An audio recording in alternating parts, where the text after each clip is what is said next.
You watch it from the window, this spectacle in the distance, this optical drama at the horizon. The sky there, far off, perhaps 10 or 15 kilometers away, perhaps further, perhaps even much further than that, has turned dark gray, almost dark blue, as though someone had poured ink into an otherwise clear, bright sky. And there, in this darkness, in this wall of shadow, lightning flickers. Electrical lines, trembling arrows of light cutting through the clouds, briefly illuminating everything. It's a real summer storm, but it's not here. It's there, beyond the next ridge of hills, and you watch it from safe distance, from the comfort of your carriage. It's fascinating to observe storms when you're not directly in one, when rain and wind and thunder don't touch you. You search for the next lightning, focus your eyes on the storm wall, try to predict where it will strike.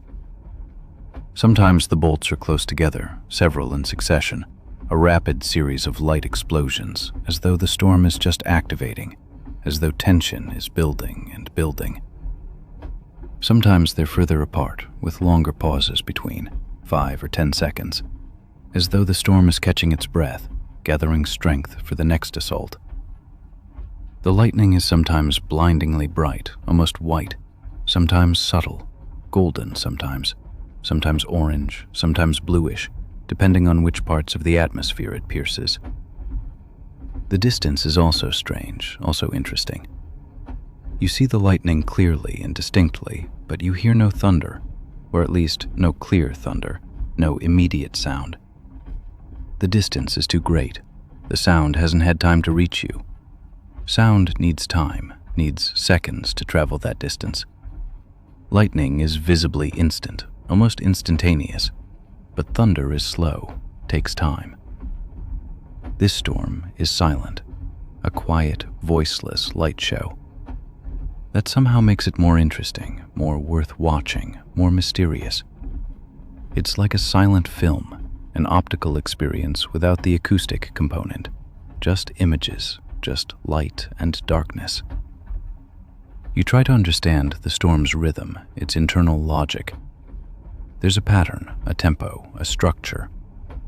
After each flash, a certain time passes before the next one comes. You count internally. 1 Mississippi, 2 Mississippi, 3 Mississippi. The way you learned as a child to estimate distance. You try to predict when the next bolt will strike. Sometimes you guess right, sometimes you're wrong.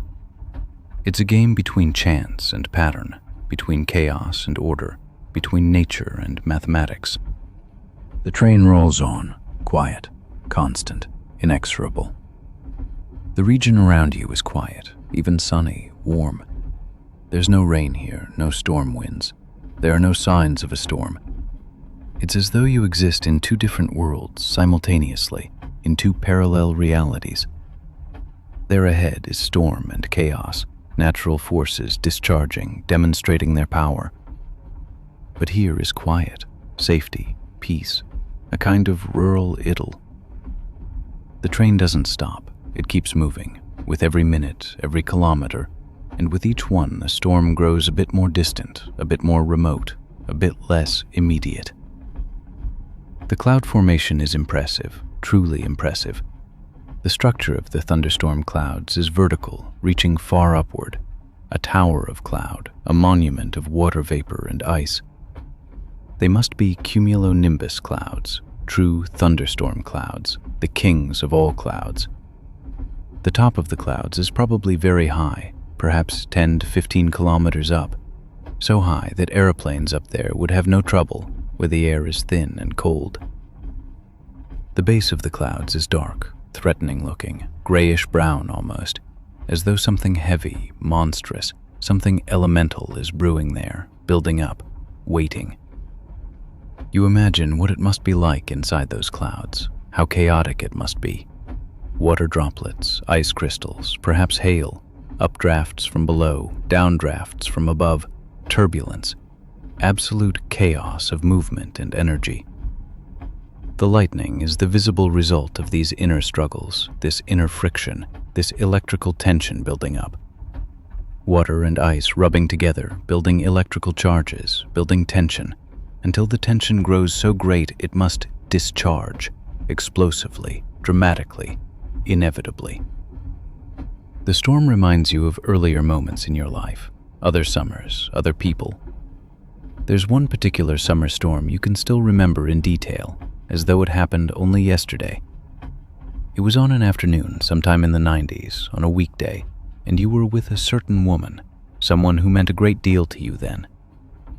You both sat under an awning, under a roof offering some shelter, watching a storm like this, perhaps not quite so distant, perhaps even closer. The thunder was so loud she clung to you from fear, from instinctive fear. But you had no fear. You were fascinated, even enthralled, hypnotized by the light and power. That led to a quarrel between you because she thought you didn't want to protect her, that you were insensitive, that you didn't care about danger. But that wasn't true. You wanted to protect her, but you also wanted to see this natural spectacle, this expression of raw force. The lightning rain intensifies now. It's as though the storm is reaching its peak, entering its climax moment. Multiple flashes in succession, sometimes 2 or 3 or even 4 in rapid succession, at intervals of just 1 second. The whole thing seems to shift slightly, away from the horizon, westward perhaps, or east, depending on how the winds blow in the clouds above, how the great air masses move. You consider practically whether the train will hit this storm. Probably not. Your intuition tells you the storm is moving in another direction, that it won't reach you, that you're safe. The train will probably continue rolling in this sunny, safe strip of the world, while the storm exerts its destructive force somewhere else, somewhere beyond the ridge of hills, where perhaps other people are afraid, perhaps worried. You try to photograph the lightning, but only with your brain, with your memory, with your inner camera. You try to remember, to grasp how many times lightning flickers in 5 minutes, what the shape of the bolt looks like, whether there are multiple arms, multiple branches, or just one main trunk, one central path of light. It's a game your brain plays to stay awake, to concentrate, to remain present in this moment. Evening grows darker now. The sun, low in the west, will soon set, will soon dip below the ridge of hills. The light will soon grow weaker, more golden, will soon turn red. But the storm there at the horizon may become even clearer to see then, will become more contrasted, because the contrast between dark sky and lightning will grow greater, more dramatic. Slowly the lightning changes. It grows rarer, less frequent. The storm seems to be passing, seems to be exhausting itself, or it's retreating, or moving away from you, away from your path. The rhythm you tried to understand earlier begins to fragment, becomes more irregular, becomes less personal. The flashes come at longer intervals, 10 seconds, 15 seconds, sometimes even 30. They grow weaker too, less dramatic, less aggressive. The cloud formation also begins to break apart, to fragment. The dense, threatening structure slowly dissolves, widens. The clouds grow thinner, more transparent, less compact. It looks as though the storm really is passing, as though it's exhausting itself, losing its energy, its force diminishing with each passing moment. You realize your body has relaxed without your consciously noticing. Watching the storm had tensed you, your attention focused on that one thing, your pulse probably quickening, your breath faster. But now, as the storm fades, your body relaxes too. Your breath returns to normal, your pulse slows. The memory of that woman from the 90s fades again, slowly back into the past. The storm, then, is long gone. That person is no longer in your life. The relationship ended long ago, broke apart. But the memory of the fascination, of the enthusiasm, of the more intense feeling then, that remains. That's the good thing about memories, that they can store your feelings, that they can preserve moments, even when the people and places are long gone, even when life has moved on. The storm at the horizon grows ever fainter. The flashes grow ever rarer, until finally they disappear completely, dissolving into darkness. The sky there grows brighter again, returns to normal. The dark clouds disperse. And with the storm's disappearance, your body begins growing weaker too.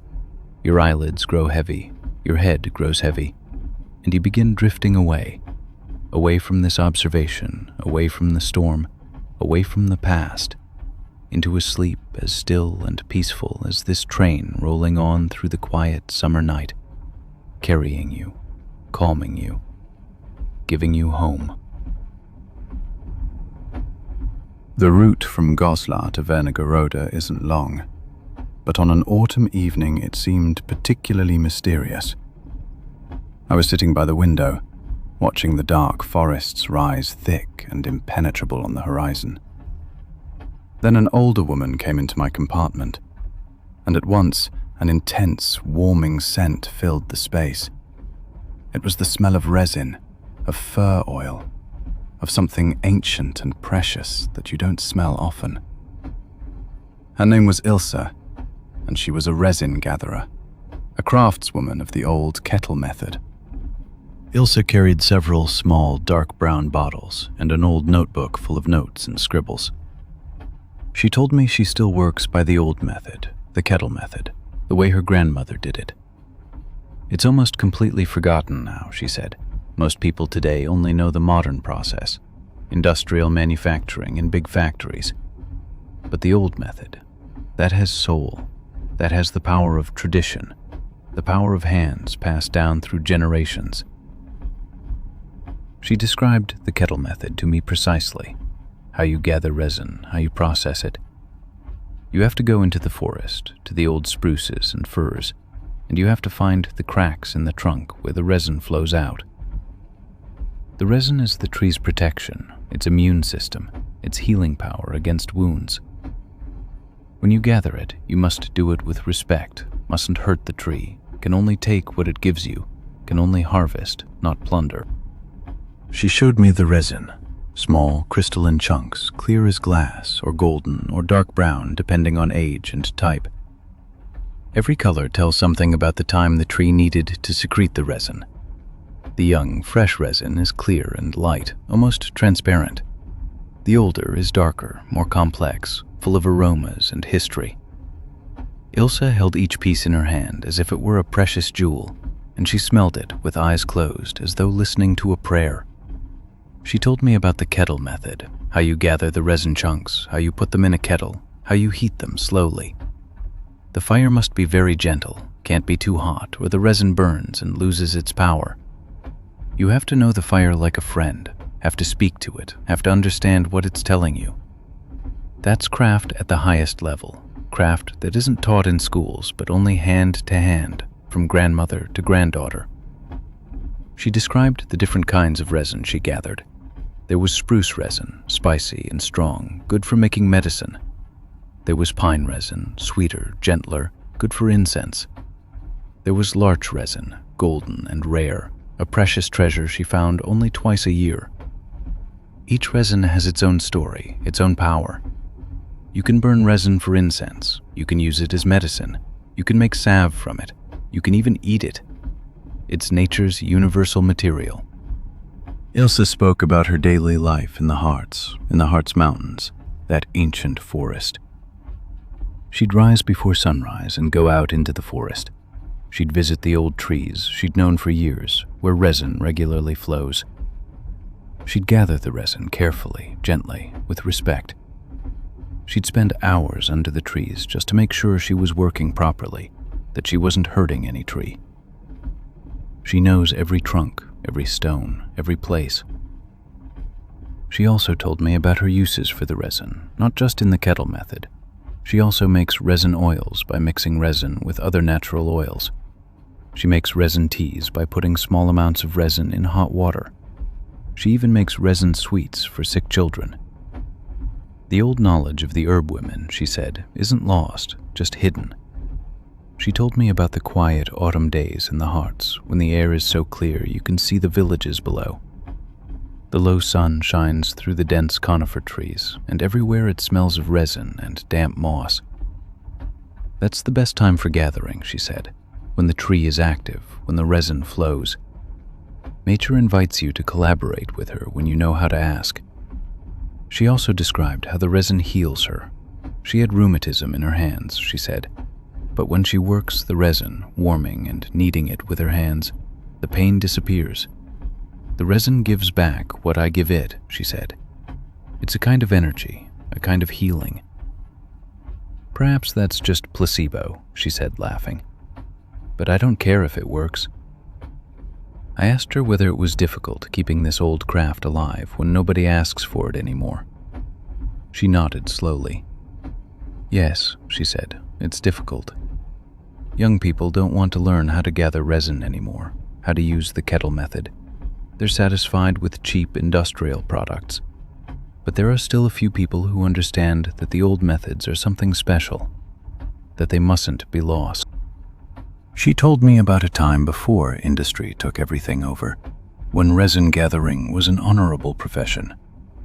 Her grandmother was a resin gatherer, and her mother too.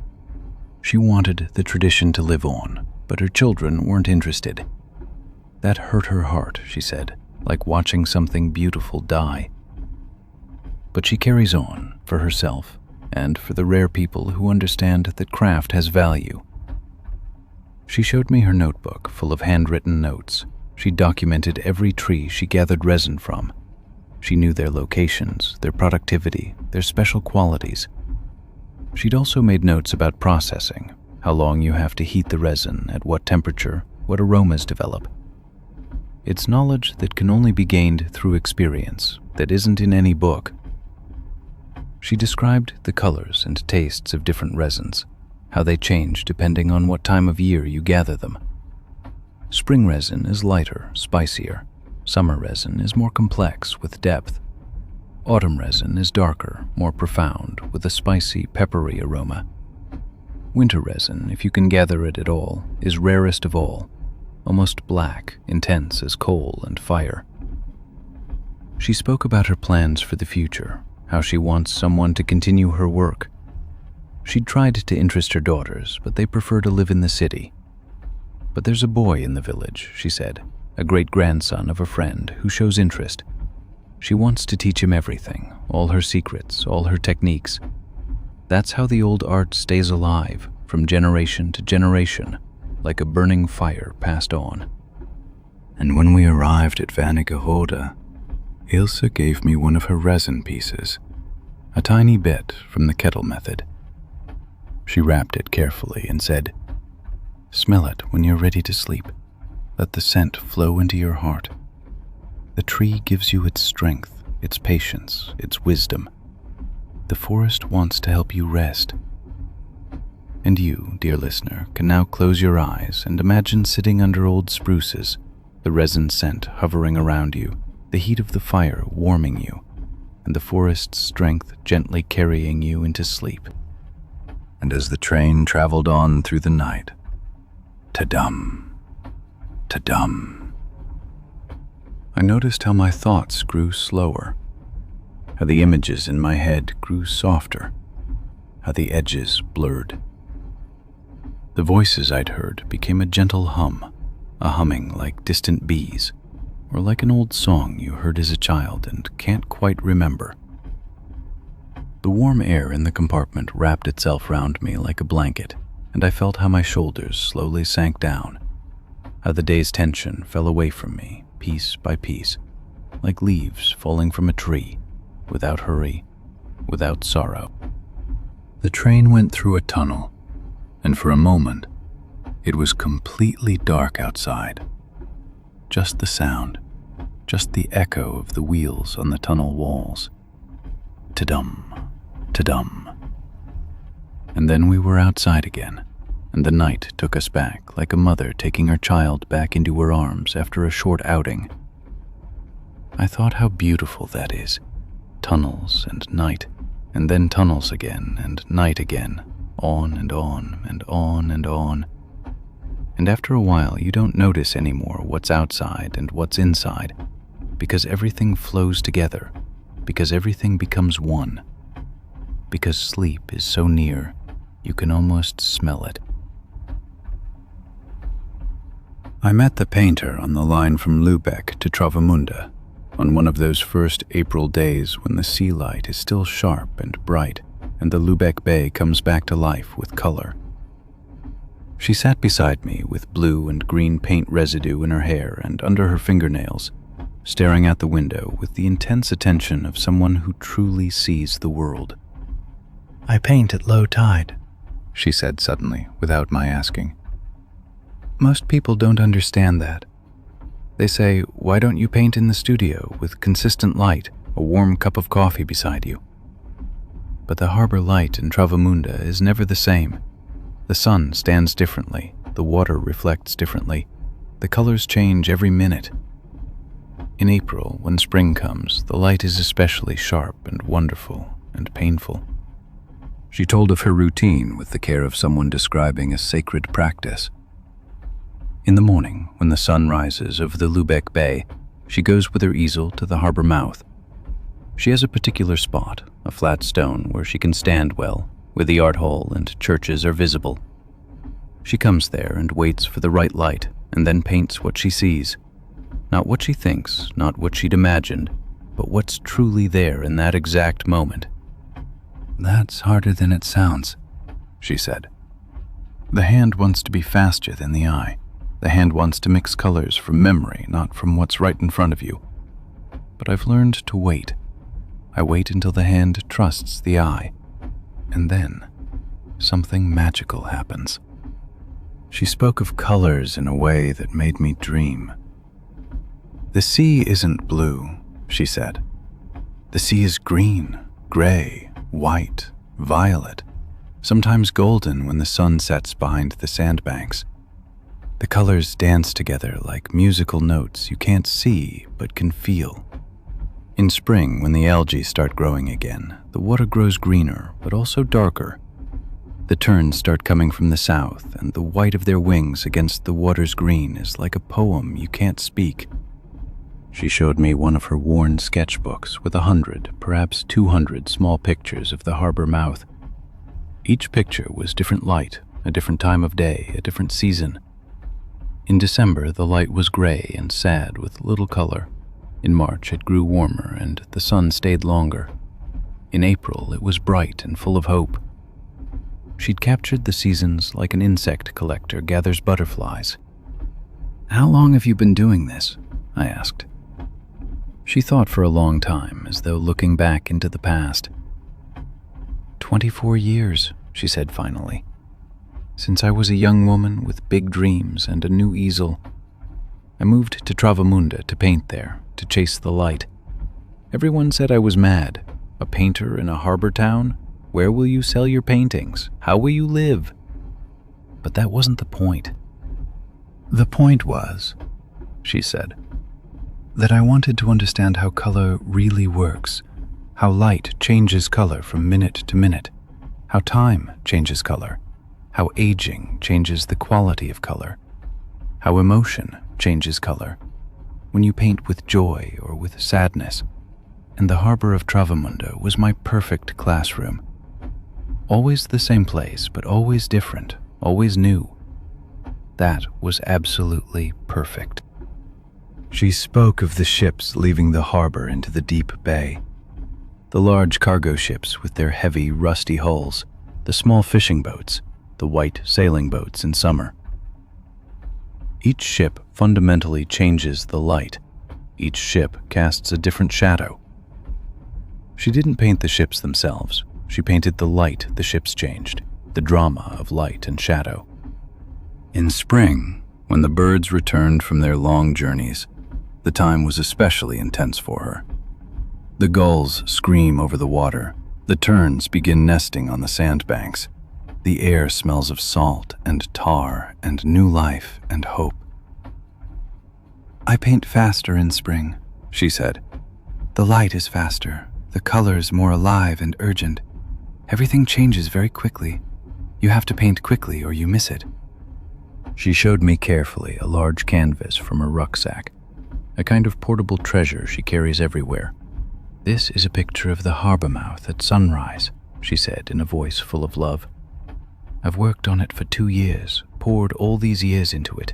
It's not finished. It will never be finished.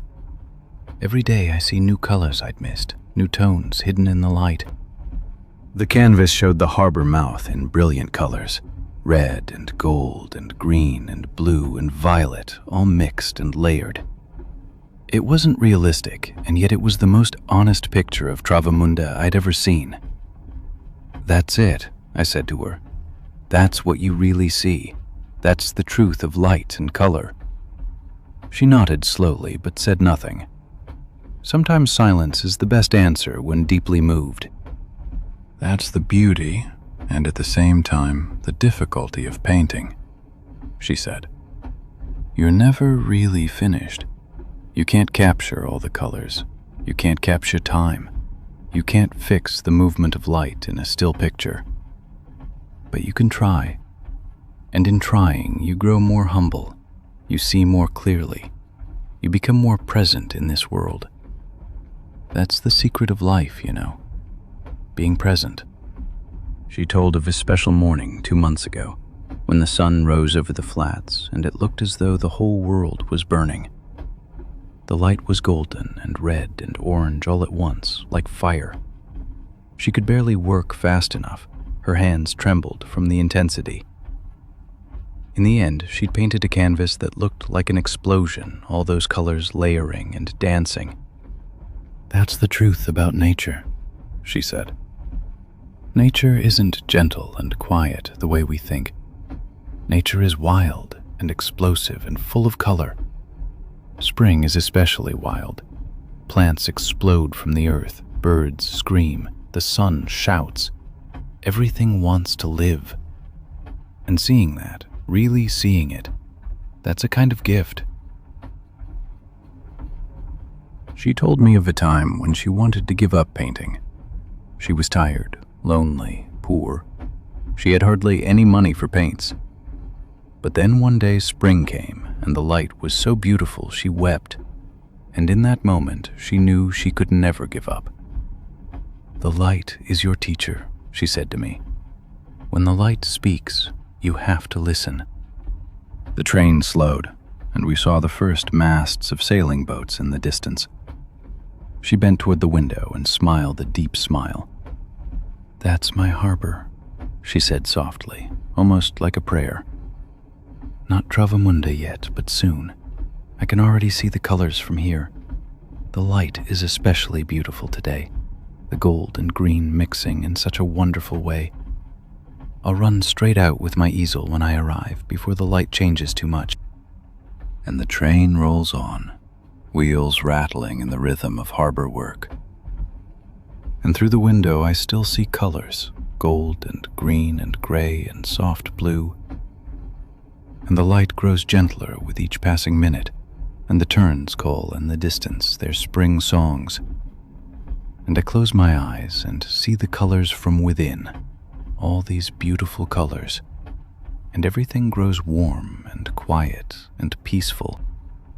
And as the train rolled on through the night, clack, clack, clack, clack, I noticed my thoughts growing slower, the images in my head growing softer, the edges becoming blurred. The voices I'd heard became a gentle humming, a humming like distant bees, or like an old song heard as a child and now only half remembered. The warm air in the carriage wrapped around me like a blanket, and I felt my shoulders slowly dropping, the day's tension falling away from me piece by piece, like leaves falling from a tree, without hurry, without sorrow. I met the shepherdess on the line from Husum to Bredstedt, on one of those first warm April days when the salt wind from the Wadden Sea grows milder and the dikes turn green again. She sat across from me with dirt under her fingernails and that quiet look of someone who spends much time with animals and truly listens. "You know," she said, "when the sheep graze the first grass in spring, it's as though the whole world begins to breathe again. The tender green grass on the dikes, the blades are still so fine and sweet. The animals know it instinctively. The lambs don't run anymore. They graze concentrated, methodical, as though driven by some deep purpose. In winter, they're thin and hungry, their ribs visible under thick fleece. But when spring comes, it's like a gift from heaven you don't deserve. I asked about her work, and she laughed quietly for a long time. That's not a profession, she said.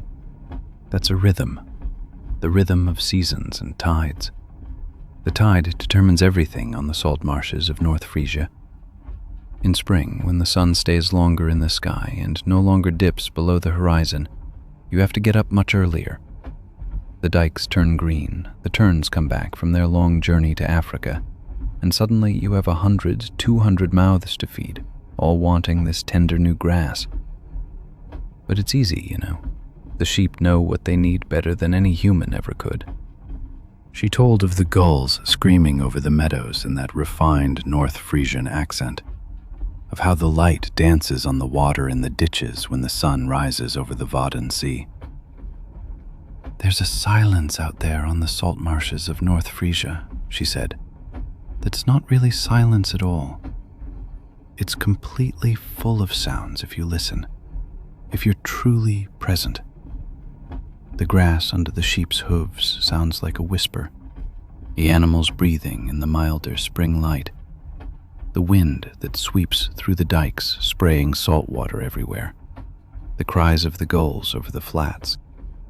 She told how she goes out every morning with her dogs, 2 old collies who know what to do, who've known this rhythm for 2 decades.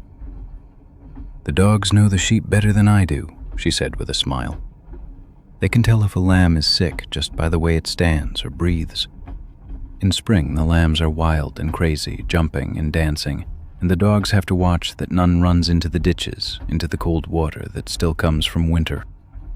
What else do you need? I asked her. She thought for a long time, gazing out the window as the train rattled through the flat landscape. Patience, she said finally. Patience and good sleep. The dikes are hard in winter, but in spring everything grows soft. The earth under your feet wakes again. The trees get buds, flowers come, and it smells of damp earth and salt and new life. She showed me a small scar on her hand. A thorn bush, she said. It grew too dense. I had to cut it back so the sheep wouldn't get hurt. Just a scratch, but it hurt. But now something new grows there. That's like life, you see. Wounds heal, and something new grows. Again and again, year after year, spring after spring. The train lurched, and she glanced out at the endless flat fields of North Frisia. I can see my dike over there, she said. The sheep know now that I'm not there, but they also know I'll come back. They'll rest while I'm gone, and when I return, they'll graze that tender green grass again. She spoke of the connection between a person and their herd, how it's a kind of river, constantly flowing, always moving. In spring, that river is especially strong, she said. Everything is hungry, everything grows, everything wants to live. And my job is simply to protect that, to guide this process gently, like still water carrying a river. Her hands were large and weathered, the skin rough from wind and weather, years of work and love for these animals. But her eyes were bright and kind, the eyes of a woman who'd found peace. She said she'd never have great wealth, but she didn't need it. The wealth is in the new lambs, in the first green blades, in the way the sun shines on the Wadden Sea when the tide goes out and the sandbanks appear. I asked how many years she'd been with the sheep. 38 years, she said without hesitation. Since I was 17. That's my whole life. Some people might find that sad, that I've never left, that I do the same work every day. But I don't find it sad. I find it rich. Every day is different, even though it looks the same. Every spring is new, even though it returns. She told of a particularly hard winter 5 years ago. The snow was heavy, feed grew scarce, and 3 sheep died. I wept then, she said, not only for the sheep, but for the guilt I carried. Could I have prepared better? Should I have started storing earlier? But then spring came, the new lambs arrived, and grief was overcome by this new hope. That's nature's wisdom, she said quietly. Winter and spring, loss and rebirth. You can't have one without the other. And if you try to keep everything always the same, if you leave no room for change, then you lose the beauty of both. I've understood that, in all these decades on the dikes. She showed me a photo in a rucksack, a yellowed picture of a herd of sheep under a rainbow. That was 20 years ago, she said. Look, this lamb here, it's now the grandmother of a whole generation. These sheep I care for now, their great-grandmother is in that photo. That's continuity, you see. That's family. That's love passed down from generation to generation. And the animals, they understand that better than we do. They don't think about it. They simply do it. I thought about how few people nowadays are in such direct contact with their roots. The shepherdess had this contact every day. She was rooted in this landscape, in this patch of North Frisia, in this herd. She wasn't lost or confined. She was anchored. And anchoring, I thought, is perhaps the most valuable thing a person can have. The train began to slow. We approached Bredstedt. Through the window, I saw the green dikes, a couple of windmills in the distance, the endless horizon. She stood and slung her rucksack over her shoulders. "Thank you for listening," she said. "Sometimes you need someone to talk to. The silence on the dikes is good, but sometimes a human voice is necessary." I watched her through the window as she jumped down from the platform with the certainty of someone who always knows where they belong, turning to leave, back to her dikes, to her sheep, to that green spring waiting for her. And the train rolls on, wheels rattling in the rhythm of life on the salt marshes, and salt wind blows through the window. And I still smell the scent of fresh grass and damp earth, and my eyes grow heavier. And the dike slowly disappears into the distance, and everything grows warm and dark and peaceful. My eyes grew so heavy, as though someone had gently laid a warm hand on the lids and said, "Now it's good. Now it's enough for today." And I heard the train, clack, clack, clack, clack. And I heard the quiet breathing of another passenger already asleep. And I heard the distant hiss of wind at the window panes. And all these sounds were like a gentle blanket laid over me, layer after layer, warmth after warmth, until I felt nothing but the quiet gliding of the train through the night. It happens quickly, but not so quickly you can't see it. The train approaches a bridge, an old, massive bridge spanning a river. The moon hangs high in the sky, completely round, a perfect circle of light, gleaming and almost unreal, and its shine, its silver radiance, falls directly on the river below. The moment is brief, perhaps only 5 or 10 seconds, while the train crosses the bridge and you have the best view. But in that short time, you see something beautiful, something you'll never forget. The river below is bright, almost self-luminous from the moonlight. It's not the cold, pale, dead brightness of a street lamp, but something warmer, more changeful, something alive and moving and breathing. The moonlight dances on the water, flickers, trembles, shimmers like 1,000 small candles lit beneath the surface.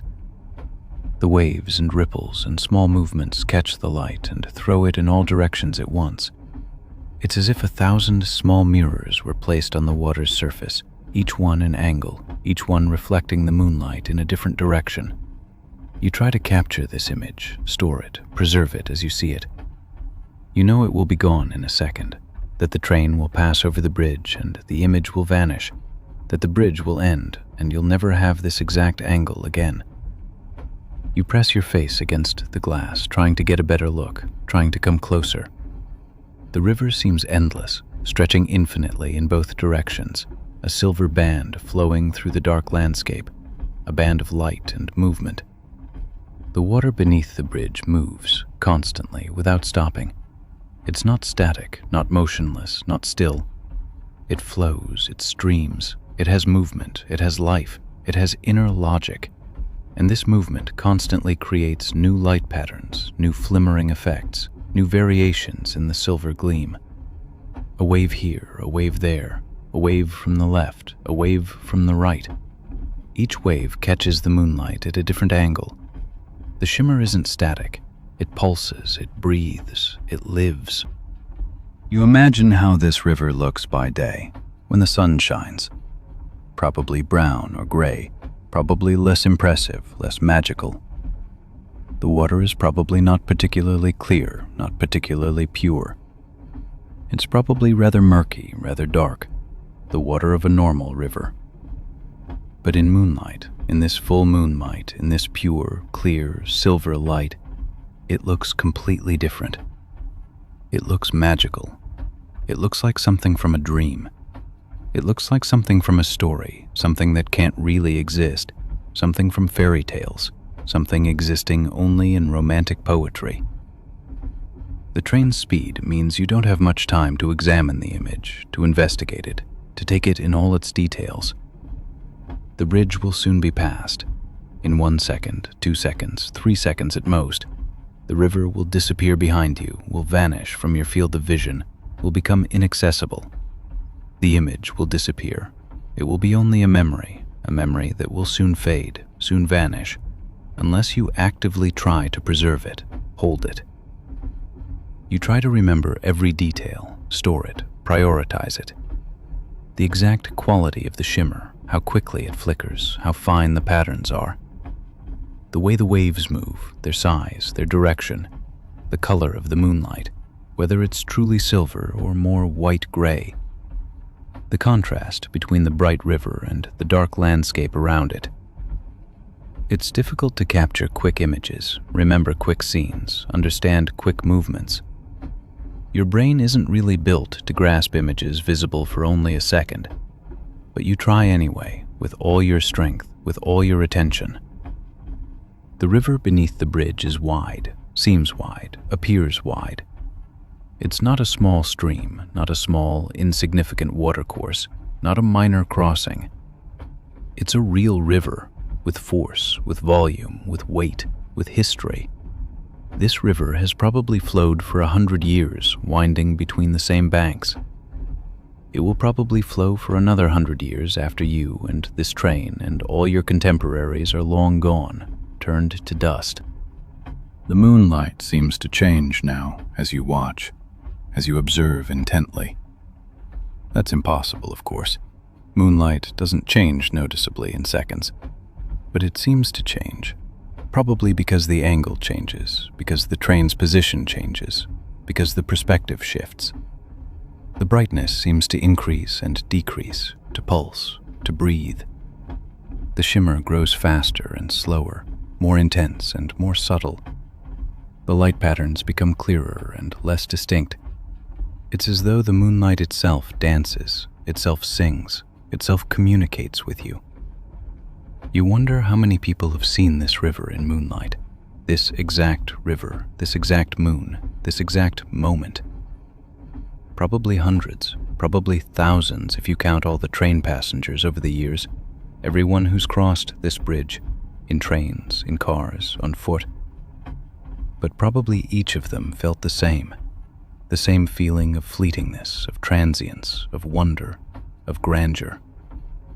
The bridge itself is made of stone, probably gray stone, granite or similar.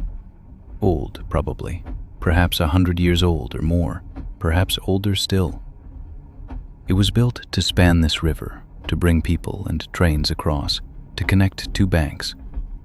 It was already old, already used, already crossed by many generations before this exact river configuration existed. It will probably endure long after you, long after this train is scrapped, long after the technology you're proud of is forgotten and obsolete. You remember other rivers, other bridges, other moments. There's a river from your childhood, a river with a name you've almost forgotten. It was near the village where you grew up. You crossed that river's bridge many times, on foot, on your bicycle, with other children, and always you were afraid you'd fall in. That was pure fear, pure panic, pure childhood terror. You had nightmares about falling into the river. But now, as an adult, you see this river, see every river differently. You see the beauty in it. You see the force in it. You see the history in it. You see yourself in it. The river is almost past now. The bridge will end soon. In 1 second, 2 seconds, 3 seconds, the train won't be on the bridge anymore. We'll be on solid land again. The image will vanish. The moonlight on the water won't be visible anymore. The silver band will disappear from your field of vision, will become unreachable. You try to make your brain slow down the image, stretch it, extend it. You try to freeze the image in your mind, hold it, preserve it, so it won't slip away, so it won't be lost. That doesn't work, of course. The image disappears whether you want it to or not. Time doesn't behave differently just because you wish it would. The last glimpse of the river is now. The bridge ends. The train is past the bridge, running on solid land again. The river is behind you. The moonlight on the water is gone.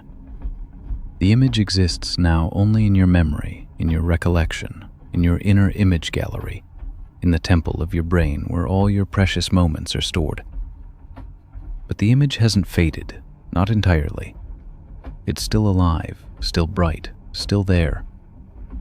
The shimmer is still there, still in your eyes, still in your brain, still in your nervous system. You can still see it when you close your eyes.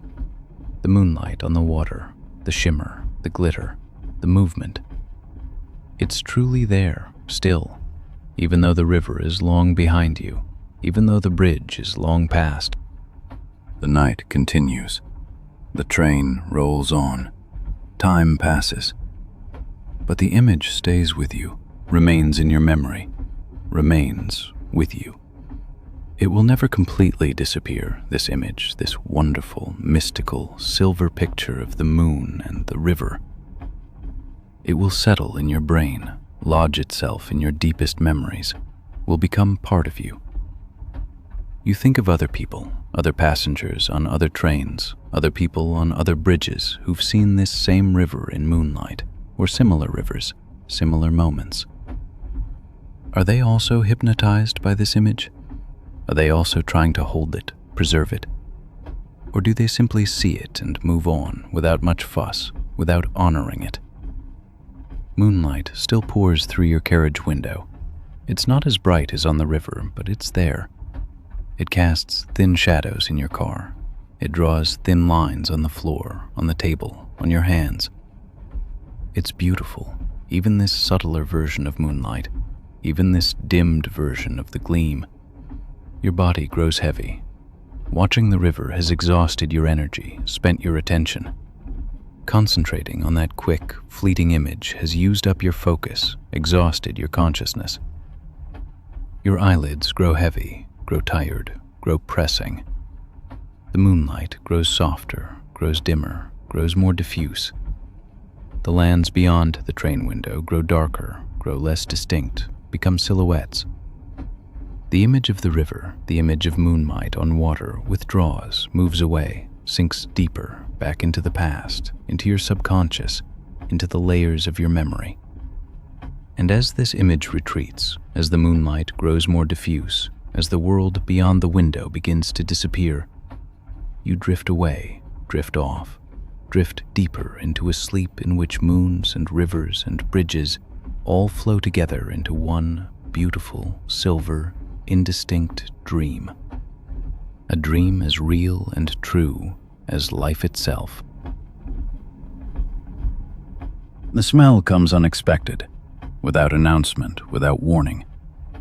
You're just sitting there, and suddenly a new scent fills your space, completely new. It's not unpleasant, quite the opposite. It's one of those smells that brings memories flooding back, old feelings rising. Feelings from years past you didn't expect still slumbered within you. The window is open, and through it wafts the smell of cut hay. The train is passing through a region where farmers have just mowed the meadows, and this scent, this sweet, dry, incredibly present smell, fills the carriage now, fills your nostrils, fills your whole consciousness. It's a smell impossible to forget once you've truly perceived it, once you've understood it. It's not sharp, not pungent, not unpleasant, not overly sweet either, not cloying. It's simply present, solid, real, almost tangible. That's what's special about this scent, how genuine it feels, so immediate, so unartificial, so unmanipulated. It's hay that's been lying in the sun, spread out there, absorbing the heat and light.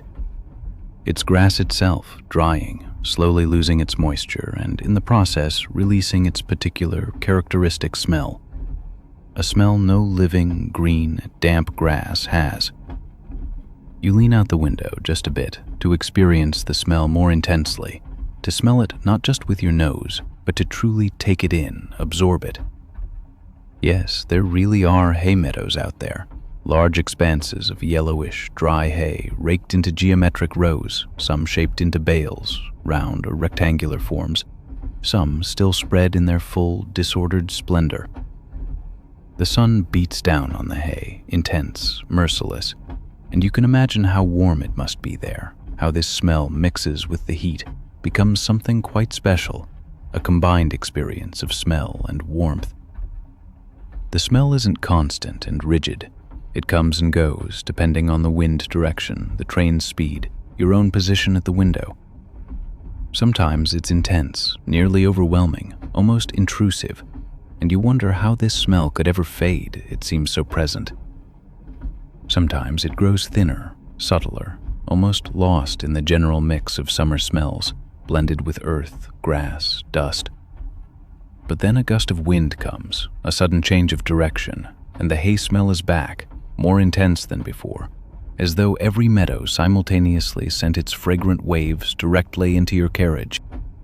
You try to break this smell into its components, analyze it, understand it. What exactly do you smell when you smell hay?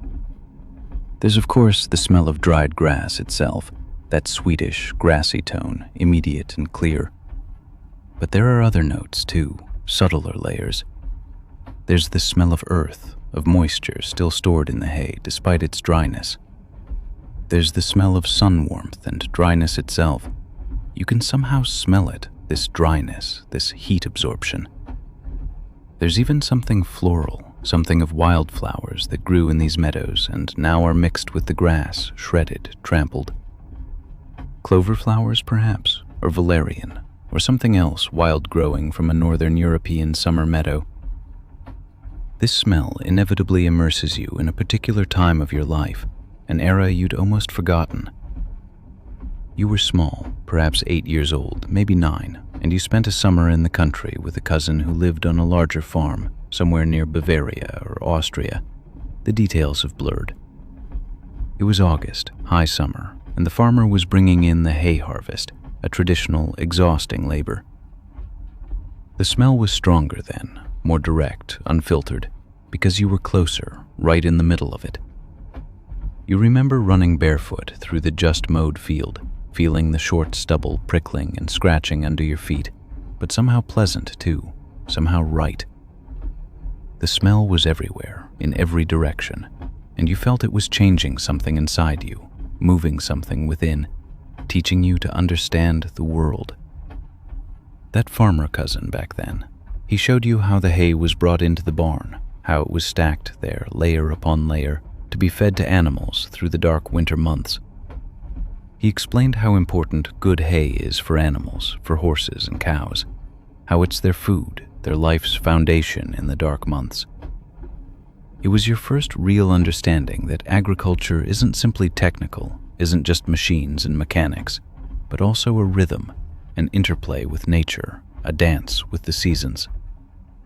You remember your calves were sore that evening, though you hadn't done anything truly strenuous. The combination of heat, smell, and new impressions had overstimulated your young nervous system. The smell grows even more intense now.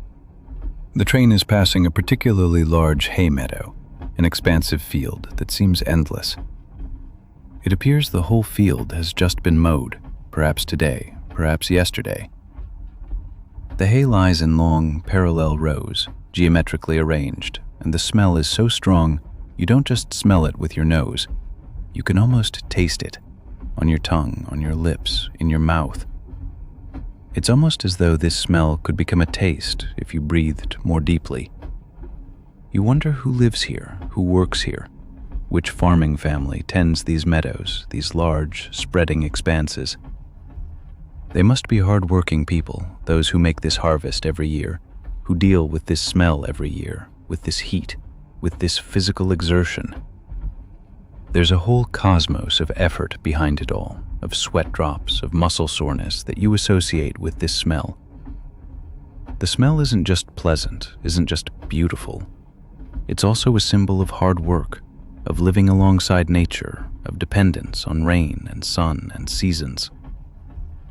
The meadows disappear now behind you, grow fewer, more distant. The train passes by and the smell weakens, thins. But there are other meadows, other fields in this area, other farms. Everywhere you look, you see signs of hay harvest. Everywhere hay fields are spread out. Everywhere work is happening. Everywhere this old tradition is practiced. It's peak season here, the hot phase of harvest. It's the time when the whole region must be filled with this smell from morning to evening. You let yourself sink back into your seat and close your eyes. With eyes closed, the smell becomes even more present, even more pressing. It fills your whole consciousness, blocks out all other impressions. It's like being surrounded by something sweetish, dry, yellowish. A smell that's ancient yet always new, one that smelled exactly this way for thousands of years, since humans first began keeping animals and making hay. The smell connects you to a long chain of people, an unbroken chain reaching back into the past. All the people who ever made hay, all the farmers across all generations who ever smelled this smell, whoever understood that this smell means summer is here, nature is generous, there is abundance, there is food for the coming cold months. It's an ancient connection, an archetypal one, deeper than modern times. You're part of this chain, part of this continuous human story. The warmth and humidity in the carriage mix with the smell into something quite special, something found nowhere else. It's warm, but not unpleasant, not oppressive, not breathtaking. It's as though your body is slowly being absorbed into this smell, as though this fragrance is penetrating you from within, changing you, making you part of this scene. You think about what this hay will become, what fate awaits it. It will be stored in barns, fed to livestock, converted to slurry for biogas plants, processed into thousands of products, perhaps paper, other things. But in this moment, it's only hay on the meadow, nature's raw material waiting to be used. It's most beautiful in this state, most natural, best to smell, most itself. Slowly, the smell weakens, becomes thinner, dilutes. The train carries you further from the hay meadows, from the source. New regions come, new landscapes, probably new smells too. But the hay smell lingers a while longer, remains a bit in the carriage's air, in your clothes, in your hair, on your skin. It's wonderful that a smell can linger so long, even though its source is far behind you now, invisible. The memory of that day on the farm becomes alive again, animated by this smell. You remember more details now that this smell has put you in the right state, ready to remember, open to memories. You remember the meal that evening, the potato soup the farmer's wife made, the farm bread that was hard and juicy. You remember the sounds of the little village in the evening, the crickets singing, the bats flying. One smell has opened an entire landscape of memory. The hay smell grows ever weaker, fades slowly, but it leaves behind a warmth, a coziness, a deep satisfaction within you. And as this smell disappears, as your brain slowly withdraws from it, as the carriage returns to normal air, your body grows heavy, your head begins to nod, and you drift gently away, drifting off into a sleep that smells sweetly of hay. There are these moments when nature catches you off guard. You're sitting in the train, it's still warm, perhaps even fairly light, and then you notice the sky has changed. It's turned dark gray, built from clouds that look as though they might burst. And it's stayed warm. That's the strange thing about summer storms, isn't it? The temperature doesn't drop, it stays high, sometimes even grows damper, more oppressive, as though the air itself is gaining weight. And then you hear it. The first sound is still quiet, almost hesitant, like someone knocking uncertainly. Single drops hitting the roof of the carriage. Patter, patter, patter. Short spaces between the strikes, but not so short you couldn't distinguish them individually. Your brain registers at once. That's rain. But it's not the real rain yet, not the proper rain. It's merely the herald, the gentle announcer of what's coming. The drops come faster now. The patter becomes a more continuous sound, quicker, denser, steadier. And the heat that lay in the air before, like a weight on your shoulders, is now penetrated by this rain.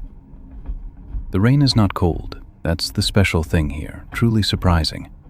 It's warm, almost body warm, as though someone's pouring very warm water over you. The carriage itself has stored the day's heat, hour after hour, and now the warm water drops strike this warm surface, creating a completely different sound than cool rain would. The drumming grows louder, more continuous, more commanding. Your brain begins breaking the sound into its components, though it's getting harder. There are various layers in the soundscape. The quicker, brighter sounds come from the thinner parts of the roof, where the metal has less mass and vibrates faster. There are darker, deeper sounds from the thicker parts, perhaps near the roof's edge or from the supports that hold it up. And then there's this chorus, this continuous background tone running through everything, connecting it all. It's like a symphony, but one made of pure water and metal, natural force and human craft. The rain intensifies further, becomes fiercer, relentless. What could once have been counted individually merges completely now into a flow of sound. It's no longer a patter, it's more a roar, a continuous, commanding roar filling the whole carriage like water overflowing a lake. You can barely hear your own thoughts beneath this sound. It's overwhelming, but in a strangely soothing way, as though this external noise simply sweeps away your inner thinking, erases it, redeems it. The heat has somehow changed now. The rain has altered the air, fundamentally changed it. It's not truly cooler, but it's damper, denser, heavier. It's like sitting in warm fog, except this fog is active, moving, enveloping you like a cloak. The windows begin fogging. Your view outside grows diffuse, blurred. The landscape, once clearly distinguishable, becomes patches of green and gray, blurred impressions. You can see the movement, but not the details. It's like looking through a watercolor painted window. The carriage grows darker, noticeably darker.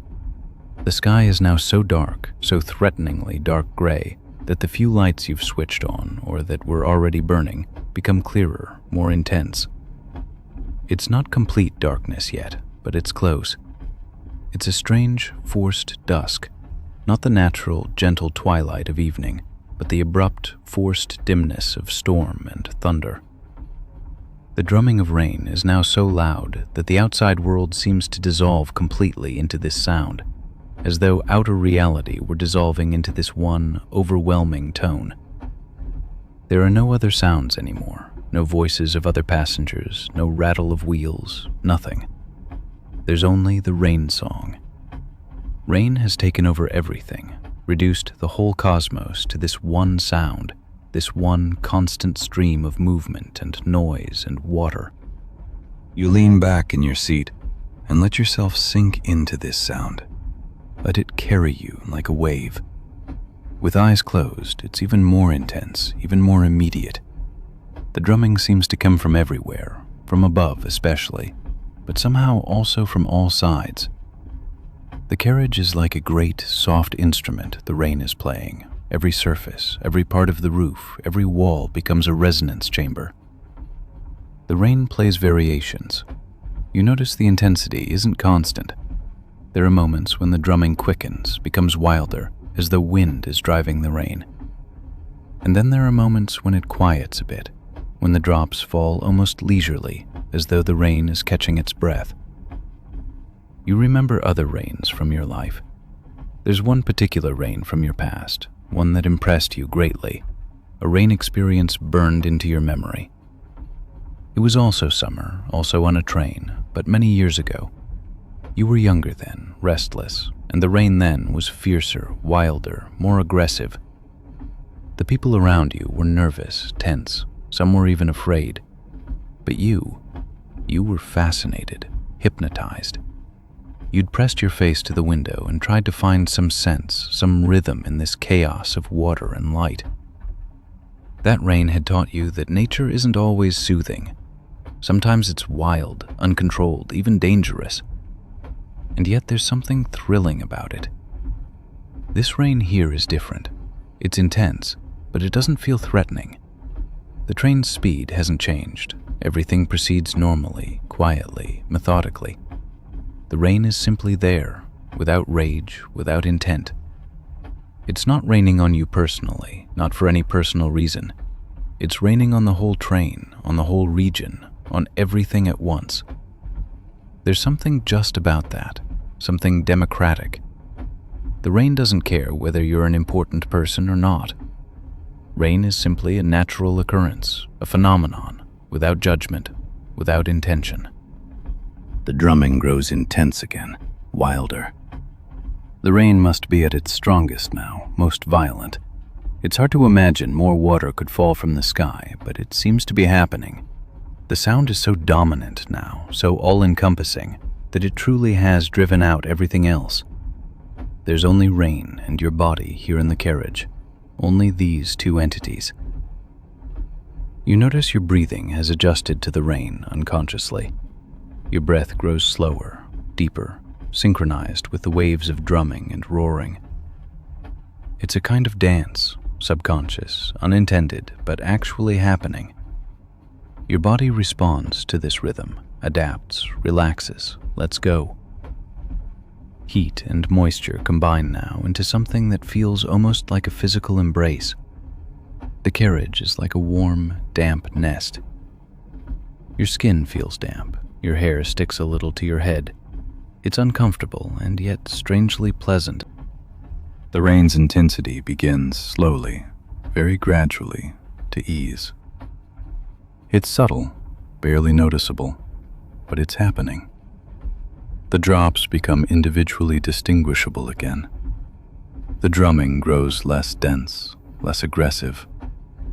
The quick flow becomes a more continuous stream, slowing, quieting. The masses of water that before cascaded impetuously onto the roof now settle, becoming more thoughtful. The heat begins to become subtle again. The water has probably grown cooler now, less warm. The air in the carriage grows a bit cooler too, a bit clearer. It's as though the storm is easing and the normal summer world is becoming visible again, slowly, centimeter by centimeter. The roar becomes a splashing sound, becomes something that could almost sing. The splashing becomes a regular dropping sound, almost musical, almost rhythmic. The windows grow clear again, become transparent once more. Outside, the world is visible again. Green, gray, green. The trees, the shrubs, the fields, all back in their normal shapes. Your body is so relaxed you barely notice you've almost fallen asleep. The constant drumming, the unbroken roar, has carried you away, transported you. You're still here, but you're not here either. You're somewhere in between, in that magical space between waking and sleep, between consciousness and dream. The rain grows quieter and quieter, until it's only a soft splashing, a murmuring, a whispering breath. And this murmuring carries you slowly away, further away, on and on into a deep, warm, rain-soaked sleep. Imagine the train pulling into one of those small country stations you barely know exists. It's summer, not quite dark yet.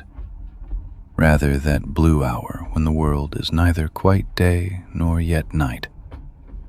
And you're sitting here, alone in the carriage, the window thrown wide open, the last light of the day falling in slanted stripes through the glass. Then you hear them.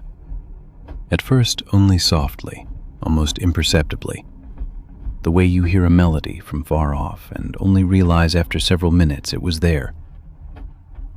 The crickets. They chirp through the open window, a rhythmic, delicate chirping that fills the whole silence of the carriage and transforms it. It's not loud, mind you, but it's there, everywhere around you, everywhere and nowhere at once. The individual sounds blur into a kind of sound cloud, warm and humming, like the drone of great insect swarms in the dark. The first thing you notice is the quality of the sound itself. It's not harsh or aggressive the way some insect sounds are. It's velvety almost, fine-fibered, like rubbing rust on old metal with a soft cloth. But it's also lively, vibrating, full of energy and intent. The crickets aren't chirping randomly. They have a reason, a purpose. You hear that clearly in the sound. You wonder exactly where they are. Out in the meadows, probably. Perhaps in the shrubs right next to the track. Or under the planks of the platform where it's cool and damp. You lean a bit out the window and try to figure out which side the chirping comes from, but it's impossible. It seems to come from everywhere and nowhere at once. That's the strange thing about cricket song, isn't it? It has no real source, or rather, the source is everywhere at the same time. It's like a place, a space made of sound. The chirping becomes clearer the more you listen. It's like opening your eyes and suddenly seeing that the whole world is filled with fine details you'd overlooked. Now you hear individual sounds rising from this great concert. Hear a little cricket chirping short and sharp, so quickly it sounds almost like a single syllable. There another, holding a long note, a continuous tone that sounds almost like a violin, but more delicate, more ephemeral. The spaces between the sounds are irregular, but somehow rhythmic, like a heartbeat freshly awoken. You begin distinguishing different voices. There must be at least 3 different kinds of chirping here. The fast, staccato-like ones probably come from smaller creatures. The longer, sung notes might come from larger animals. And then there are those middle tones, those trill-like sounds that seem somehow older, more experienced. Your brain automatically tries to find a pattern, and after a while it actually begins sounding like a kind of music in your ears. Ancient music, primitive and yet wonderfully complex in its simplicity. The air circulation in the carriage changes. Before it had been still, a bit stuffy. Now warm air flows in, mixed with the scents of evening. You can smell grass, damp grass, but also something of earth, something organic preparing itself for night.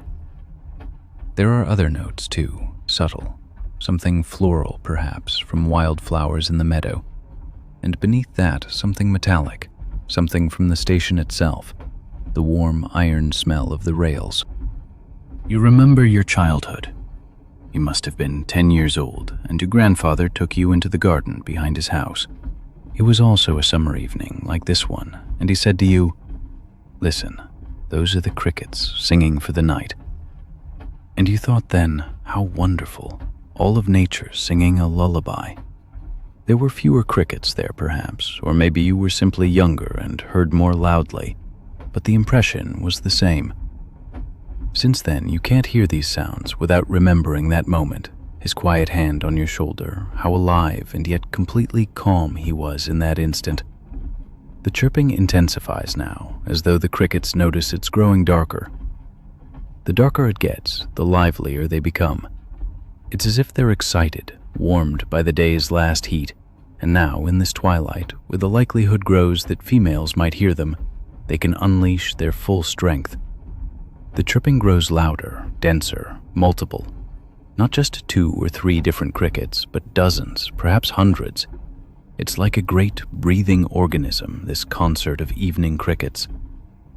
You lay your head against the window frame and simply let yourself sink into this flow of sound. The individual sounds blur together now, forming waves of noise that roll over you. Some waves are tightly packed, quick in succession. Others move slower, giving your ear time to breathe. It's like a language you don't understand, but whose meaning you grasp instinctively. We are here. We are alive. The night is coming. The air streaming through the window is still warm, but it's a different warmth than midday heat. It's softer, gentler, almost like the warmth of a blanket slowly laid over you. The smell, too, has changed. No longer the sharp, dusty smell of hot meadows from noon, but something damp, lush, as though the grass is beginning to prepare for night and everything softens a little. The asphalt and stones of the platform slowly release their heat, and in that cooling, a wholly new garden of scents emerges. You lean back in your seat and close your eyes. With eyes closed, the sounds become even clearer, even more differentiated. The chirping fills your entire head. It's soothing, this sound. It has no haste, no impatience. It's simply there, chirping and chirping and chirping, like the heartbeat of nature itself. It has nothing to do with you, it pays you no mind, and that's precisely what makes it wonderfully relaxing. The carriage around you is now only a faint presence. You feel the worn leather of the seat beneath your thighs, see through closed eyelids the diffuse yellow of a few lights already switched on. But your focus lies elsewhere. It lies on this stream of sound flowing through the window. You wonder what the crickets out there can see while they chirp, while they shape their night with their sounds. They probably see the same sky you'd see if you opened your eyes, a sky growing deeper blue, where the first stars are already visible, small points of light and flame, so far away that the light you see from them tonight left them years ago. The crickets see the trees slowly losing their outlines in the evening light. They probably see other insects, the last mosquitoes, the last flies still active in this soft light. The chirping of the crickets and the stars, they belong together somehow. They're both part of this great, quiet night now falling over the landscape. The crickets below on the earth, the stars above in infinity, and you here in the carriage between them, listening, watching, simply present. The train will soon move on, you know that. The conductor will come, possibly close the doors, and the engine will start again. The chirping will then grow quieter, mixed with the noise of running wheels, the engine, all the mechanical sounds a train brings with it. But in this moment, right now, there's only the chirping, pure, undiluted, natural. It has an authenticity human music sometimes lacks. It's not invented, not made for effect. It's simply there because it must be. The individual chirps blur together again into a continuous melody, and your head grows heavier. The day's heat has fled your muscles. The chirping becomes a lullaby, as your grandfather said. For the night, for the creatures outside, and also for you, sitting here and listening, sinking deeper and deeper into this warm, chirping sound foam.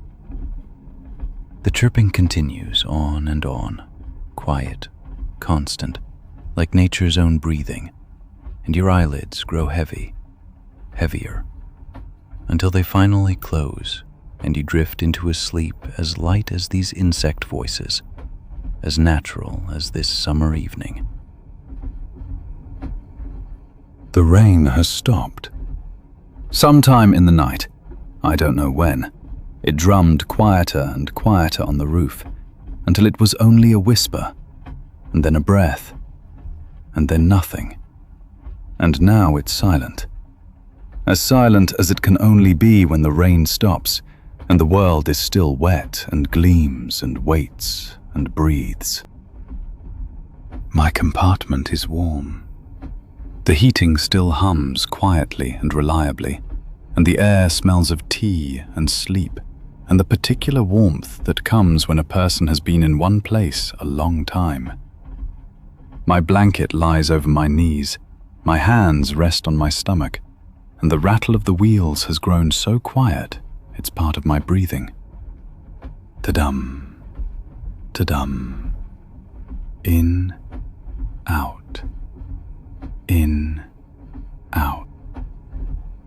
I think of them all, of the 8 people who've kept me company tonight, who sit in my memory like guests at a long table, each with their story, their light, their wisdom, and their voices mix with the rattle and the hum and the silence to make a kind of music only I can hear. The restorer, with her color traces on her fingertips and her patient gaze. Beneath every painting lies another, she said, and I think of the layers I've removed this night, layer by layer, until something appeared beneath that was always there. Something luminous, something still, something that looks at me and says, "Here I am. I've been here all along." The rope maker, with his hemp hands and his firm gaze. Any single thread breaks, he said, but together we're rope.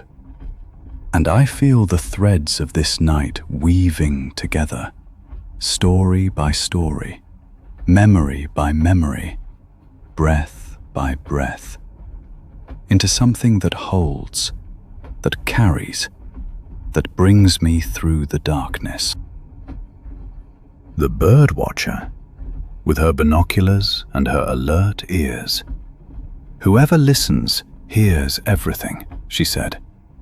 And I hear now, in this silence after the rain, so much. The hum of the heating, the creak of the train, my own heartbeat. And behind that, very faint, something that sounds like birdsong, or like the memory of it, the first note of the morning that's still to come. The well-master, with his glacier eyes and his lime dust beneath his nails. Water always finds its way, he said, and I feel something in me coming to rest, like water that has long searched and finally reached the lowest point, still and clear and there, simply there. The bookseller, with her ink stains and her scent of old paper. Every book waits for the right reader, she said, and perhaps this night was waiting for me. Perhaps it was a book that stood on a shelf for a long time, patient and still, and that I opened today.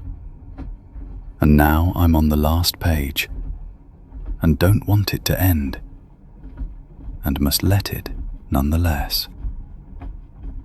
The organ builder, with his tuning pipe and his long fingers.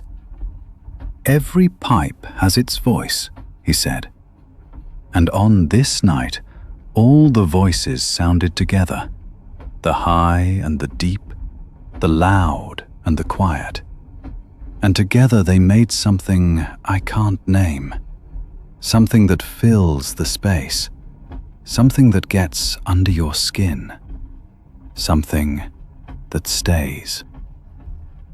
The Alpine dairywoman, with her blue eyes and her warm hands. The mountains give what you need, she said, not what you want, what you need. And this night has given me what I needed. Silence, warmth, stories, and the certainty that less is enough, that this compartment is enough, that this moment is enough. And the lantern mender, the last, the quietest, the smallest, with his fine hands and his 234 lanterns, even the smallest thing deserves care, he said. And I think of this night, which wasn't a great night, wasn't important, wasn't something anyone will write about, just a night on a train, a small night, a quiet night, but one that was lived with care, thought by thought, memory by memory, breath by breath. Outside, I sense it more than I see it. The sky is growing lighter, very slowly, very gently. The deep black of night becomes a dark grey, then a lighter grey. And on the horizon, where the mist is thinning, a stripe appears that isn't light and isn't darkness, but something between. A promise, a beginning. But not yet. The night is still mine. The train is still moving. The wheels still rattle. Ta-dum, ta-dum, growing quieter and quieter. And the memories rest within me, like color beneath varnish, like threads in a rope, like water in the earth, like a book that's been read, like a tone that resonates, like cheese that ripens, like glass that shines. It's all there. It's all well. It's all enough. And morning can wait. It can wait, because I am not finished with this night. Not yet. Not quite. The smell rounds the corner and hits me as the train pulls into the station.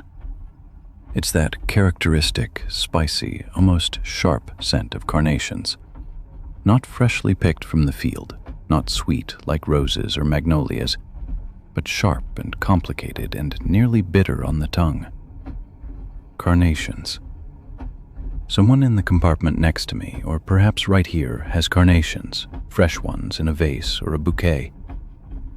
The light outside is golden. It's afternoon, late summer, and this intense fragrance opens a door to someone I've never really forgotten.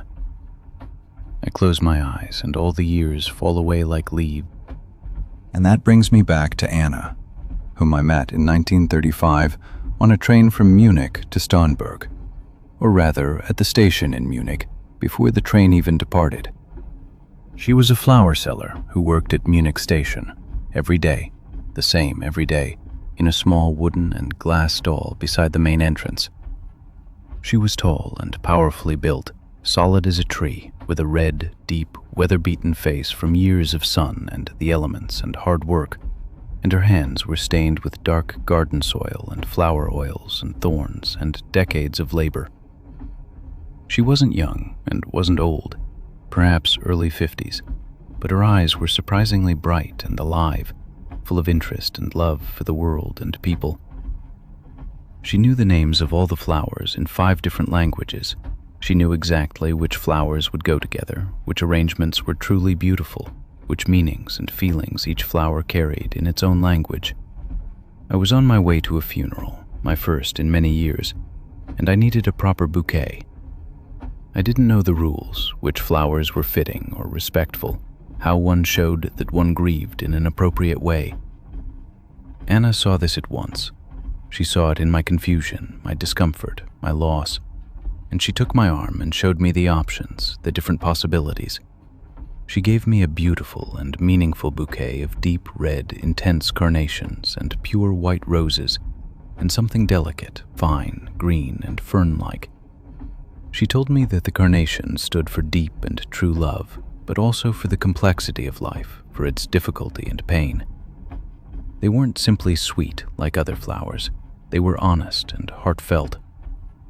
As I paid for the flowers, I asked her why she did this work, why she stood at the station every single day selling flowers. She laughed, a full and genuine laugh that came from deep within, and said that was a foolish question, but also a good, important one. She said that people came to the station with their hearts full of feeling, joy, sorrow, love, goodbye, hope, fear. They needed flowers, she said, to give shape and form to these great emotions, to show and express what they couldn't say in simple words. She carried these feelings with her, she said, in every bouquet she arranged, in every act of creation. She told me about her life and her story while cutting and binding the carnations with practiced, routine hands. She'd been married for many years, a whole life, but her husband had died of illness and she'd been alone since. She had a son, an only child, who'd gone to Berlin to find better work, to improve himself. She didn't see him often, perhaps once a year at Christmas, sometimes not even then. But every day when she came to work, she saw people, observed their love, witnessed their private pains and joys. She was a kind of priestess, she said with conviction, of flowers, a mediator and an interpreter between people and their deepest feelings. She showed me all the different flowers in her little stall, a wonderful and diverse collection of treasures and colors and shapes. There were large, opulent dahlias in bright orange and deep, dark red, chrysanthemums in radiant, bold yellow, roses in countless colors, intense red, pure white, delicate pink, a rare and soft cream, ranunculus that looked like small, perfectly formed works of art from fine ruffles and layers and detail work. And everywhere, carnations, in deep, dark red, in delicate and tender pink, in pure, radiant white, in crimson. She said carnations were her personal, absolute favorites, that they lasted forever, remained beautifully for so long, that they didn't die and wilt and fade as quickly as other, more delicate and tender flowers. They were like her, she said with a smile. Not young, not elegant in conventional ways, but tough and long-lived and profoundly meaningful. She wrapped my bouquet carefully and artistically in brown paper with perfect, skillful hands, showing clear signs she'd done this thousands of times, millions of times, endlessly. But each time, she said with thoughtful emphasis, it was a little new to her, each time a small, quiet ceremony, a small spiritual and meaningful action. She gave me a few extra carnations too, completely free, as a gift. She said I could put them in my room later to remember the day by, the funeral, the pain, but also that life went on, that there was beauty even in the most difficult and saddest times. Late that afternoon, before I took the train to Starnberg, I came back to her little, loving stall. She was closing the flowers for the day, gathering the unsold pieces and carefully placing them in a large bucket of water, where they'd probably go out again tomorrow morning to live another day or two in their full beauty. I asked her openly and directly if she ever grew tired of this work, if she ever wished and dreamed she did something else, something simpler, less meaningful. She said no, not at all, never. This work, she said with conviction, this perfectly normal, everyday work, gave her life its deepest meaning and depth and significance. Every day she met people in their most important, intimate, private moments. Every day she actively helped them understand their feelings, love the people they loved, grieve with dignity, rejoice truly, celebrate life. That was enough for her.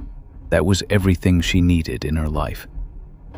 She gave me her address on a carefully written piece of paper and said if I were ever in Munich, I could visit her, could come by and see her and talk with her. She wanted to show me much more, wanted me to see all her flowers, not just those for sale, but also the private, precious, secret flowers she cultivated and grew herself in her small private garden at home. I still have that address somewhere in my old things in my room. I never came, never went. Time passed quickly, the world changed fundamentally. The war came and Munich was no longer Munich. Everything changed forever. The stall was probably gone. Anna was probably gone too. The smell of carnations slowly fades, dissolves into the air of the train. The train begins to move again with a shudder. It grows darker outside. Dusk comes quickly and early in this season, as it always does in autumn. I'm old now. Much older. So very much older. Older than Anna was when I met her at that station in Munich. But I can still see her so clearly, so vividly, standing in her little loving stall, cutting and arranging flowers with her stained hands, making beautiful artistic arrangements from simple, wild, open things. She was an artist, even if she wouldn't see herself that way, even if she thought she was just a simple flower seller. She was a true artist of feeling and emotion, an artist of beauty, of love, of life, a priestess of life in all its wild fullness. My eyes grew so heavy, as though someone had gently laid a warm hand on the lids and said, "Now it's good. Now it's enough for today." And I heard the train, clack, clack, clack, clack. And I heard the quiet breathing of another passenger already asleep. And I heard the distant hiss of wind at the window panes. And all these sounds were like a gentle blanket laid over me, layer after layer, warmth after warmth, until I felt nothing but the quiet gliding of the train through the night. The smell hits me suddenly as I lean my head against the window and gaze out. It's that particular characteristic scent of starched bed linen, of freshly pressed linen dried in the air. A smell from another time, from an era when things were still made with great care, when people still had precious time for small, fine details.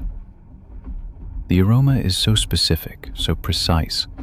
Starch mixed with heat and dry air and something delicate, almost invisible, like lavender or chamomile. My eyes grow damp, and I see neither the station nor the landscape anymore. I breathe deeply in, and the whole world before me disappears. And that brings me back to Katerina, whom I met in 1929 on a train from Bad Gastein to Salzburg, a young woman with red hands, traveling home to visit her mother.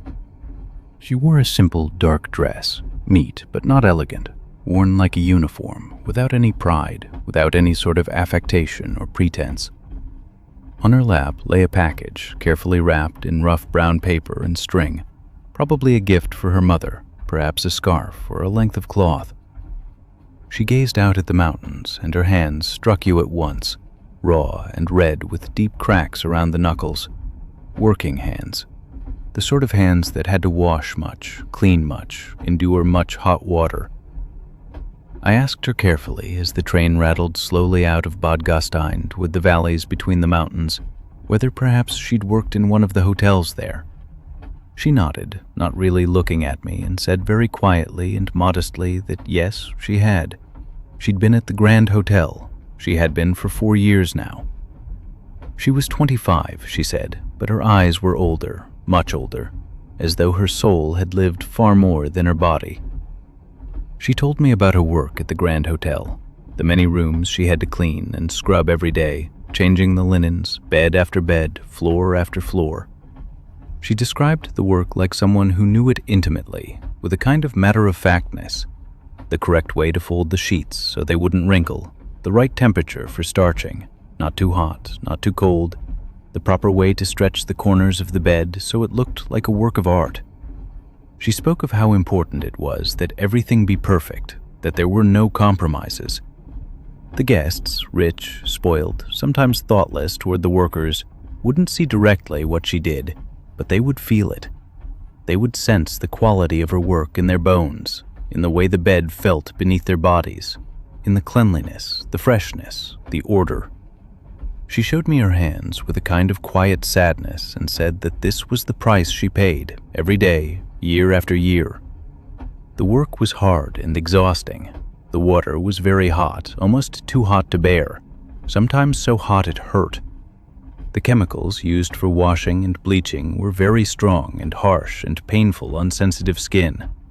But there was a deep kind of beauty in it, she said, with something like philosophy in her voice. A kind of satisfaction and deep meaning when a room was finished, completely finished, when everything was gleaming and immaculate, when all was clean and orderly and perfect, as though it had just come from the shop. It was like painting, she said, or like sculpture, creating and forming something beautiful and lasting with one's own hands, with hard work and quiet love, even if no one but the passing guests would ever see it completely, even if no one but these strangers knew her name or cared about her as a person. She told me about the various guests she'd seen and served at the Grand Hotel.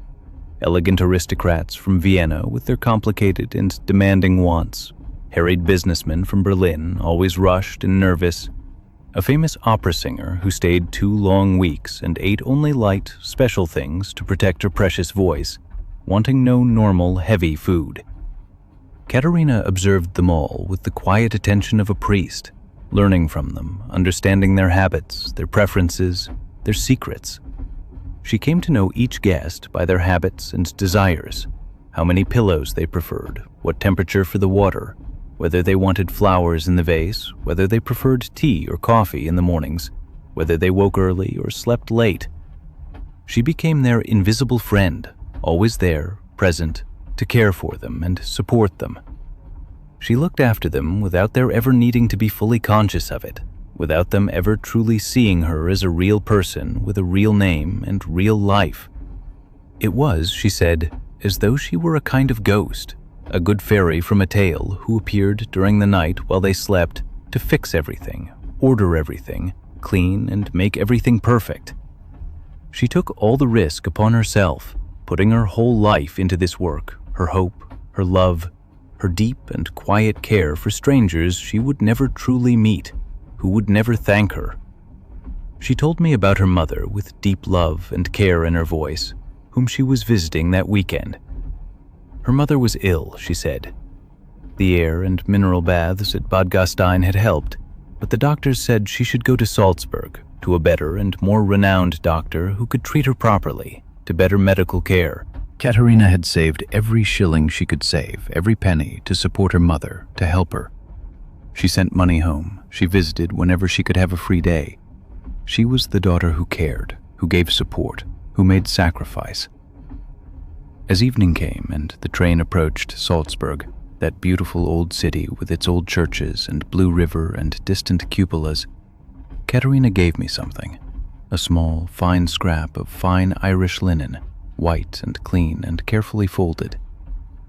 She said quietly that this was a fine handkerchief that she'd made, or at least prepared with her own hands at the Grand Hotel, that she'd starched and pressed with great care. They had seamstresses at the hotel who did small things, monograms, embroidery, initials. This one she'd embroidered for her mother, with her mother's initials in beautiful letters. But now she was giving it to me. She said with solemn earnestness that I should keep it, that I should always and forever be reminded that there were people who worked quietly and served, without great fame, without public recognition in the world, but with deep love and profound devotion.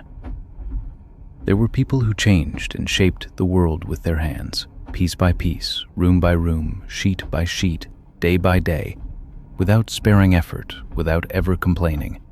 She left the train in Salzburg with her package and a new handkerchief, one I gave her in gratitude and respect, and sadly I never saw her again.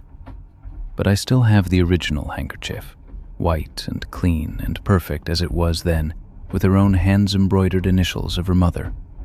And every time I hold it in my hands and smell it, I smell the starched bed linen from the Grand Hotel and Katerina's quiet, deep love. The smell of starched bed linen fades now, slowly, disappears into the warmth and modern air of the train. My eyes are heavy as lead. My heart is quiet and filled with a quiet gratitude. I'm grateful for such rare encounters, such tender and profound memories from another time that never returns. Katerina was not a famous woman. No book was written about her, no biography, no film, no public recognition. But her hands shaped and formed the world every single day, room by room, sheet by sheet, with quiet, unwavering love. My eyes grew so heavy, as though someone had gently laid a warm hand on the lids and said, "Now it's good. Now it's enough for today." And I heard the train, clack, clack, clack, clack, and I heard the quiet breathing of another passenger already asleep, and I heard the distant hiss of wind at the window panes, and all these sounds were like a gentle blanket laid over me, layer after layer, warmth after warmth, until I felt nothing but the quiet gliding of the train through the night. An old radio sits on the small faded table of the buffet car, somehow improbable and out of place in this modern age of smartphones and internet. The sound is weak, distorted, almost static in hiss, almost a whisper from an entirely different world. But beneath it, deep beneath, I hear a voice, a woman's voice, calm and precise and perfectly formed, announcing something. A program, the time, a piece of music. Her pronunciation is flawless, her intonation ideal, and at once I'm thrown back. 79 years ago, or no, 88, 55, the decades blur in an old man's memory. But this voice, this one I'd know in sleep. The train rolls quietly along these new, well-maintained rails, the wheels barely making a sound, just a faint hum. I close my eyes and hear only the radio, only this voice. And that takes me back, throws me, really, to Gertrude, whom I met in 1941 on a train from Leipzig to Dresden, in a wartime winter that was so still and surreal, you could almost believe there was no war at all. She wasn't easy to notice, not immediately.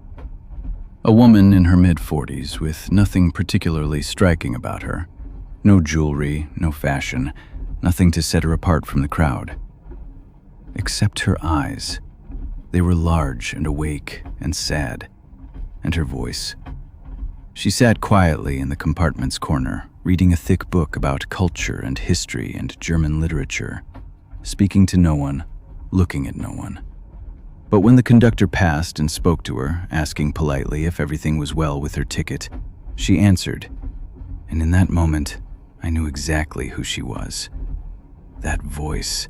I'd heard it hundreds of times. Evenings when I switched on the wireless, when the lamp burned and my home was quiet. That voice had become like a friend, like a queen, like something sacred and untouchable. I asked her later, very carefully, because one had to be careful in that winter of 1941, if she was really the radio announcer heard all across the country. She nodded, neither proud nor modest, just confirming, and went back to her reading. Yes, she said, it's true. She was Gertrude Gletz, the announcer for Radio Leipzig, who read the news in the evenings and introduced programs with her unmistakable voice. That had been her life from 1930 onwards, from when she was 20 until now, while everything was changing, while the world was going mad and normalcy was fading. She told me very quietly, so no one else could hear, only I, what it meant to have a voice, a public voice that millions heard every night in their homes while preparing for sleep. It was a responsibility, a burden, a weight, but also a privilege she couldn't question. She wasn't merely a woman reading words given to her. She was a kind of confidant, an invisible friend. The people in their homes, alone or with families, they listened to her voice night after night. They trusted her. They perhaps wondered who she was, where she lived, whether she was married, whether she had children. But mostly they listened, and her voice was the anchor point of their evenings. When the war began, she said, she continued on the air, but the words she read were not her words, not her thoughts, not her truth. She read the words of other people, of offices, of institutions. Sometimes the words were lies, sometimes they were simply what she'd been ordered to say, with no room for doubt or question. She couldn't refuse. Her voice was no longer her own, not really her property anymore. It belonged to the state, to the radio, to the machinery of the state, to history. That was the strange, the most qualifying thing about her situation, she said. Her voice was louder and more reachable and more powerful than ever, reached more people, had greater significance, but it was less her than ever. She was a machine with a human voice. She showed me a small black and white photograph of herself from better times, from 1930, when she'd just started at the radio station. She was younger in the photo, radiant, a young woman with large, expressive eyes and a genuine, happy smile. She said quietly that this woman in the photograph was a different woman, that she'd undergone a deep transformation. Not bodily, her body was the same, but somehow inwardly, in the deeper layers of her soul, something you couldn't see but could feel everywhere. The train slowed. We passed through a snowy valley with vanishing villages and empty fields, and it was now late afternoon, the light gray and diffuse and sad. She told me about the daily work in the studio, the large, impressive copper and glass microphones that looked like works of art, the absolute silence she needed before her announcements to completely control her voice, to be perfect in every way. She said it was very important to be flawless, that poor pronunciation or stammering or uncertainty was unacceptable, not for a radio voice going out to the whole country. She had to be perfect always, impeccable, as though she were a machine rather than a living woman with feelings and faults. She trained her voice every day, her diction, her intonation, her pauses, the rhythms of her speech. She was a work of art, a true masterpiece of language and feeling, but a work of art that couldn't be proud of its own beauty, that couldn't praise itself in these times. Near the end of our journey, she asked me if I still listened to the radio, if I still heard her voice in the darkness of evenings. I said, yes. I listen to you almost every night. You're like a friend to me. And she smiled very quietly and very sadly and said that was good, that it was important, that it still mattered that someone really listened, that someone knew and recognized that behind this perfect voice was a real person with real feelings and real doubts, trying to stay human despite everything, despite the world, despite the times, despite the machinery. As evening came and we saw the lights of Dresden in the far darkness, the city still whole, still beautiful and undamaged before it would be destroyed, though we didn't know that then, though no one suspected it. She gave me her address on a small piece of paper, carefully written in her perfect handwriting. She said if I were ever in Leipzig, perhaps after the war, I could visit her. She would receive me as a friend. She also gave me a signed photograph of herself standing beside the great microphone of Radio Leipzig, smiling at the camera from a better time. On the back, in fine ink, she wrote, "For my faithful listener, with thanks for your patience and understanding." I never went to Leipzig. Time passed, the war grew worse still, and in the end there was no Leipzig left, not as I'd known it. No Radio Leipzig, no broadcasting station, no address where I could have gone. I don't know what became of Gertrude.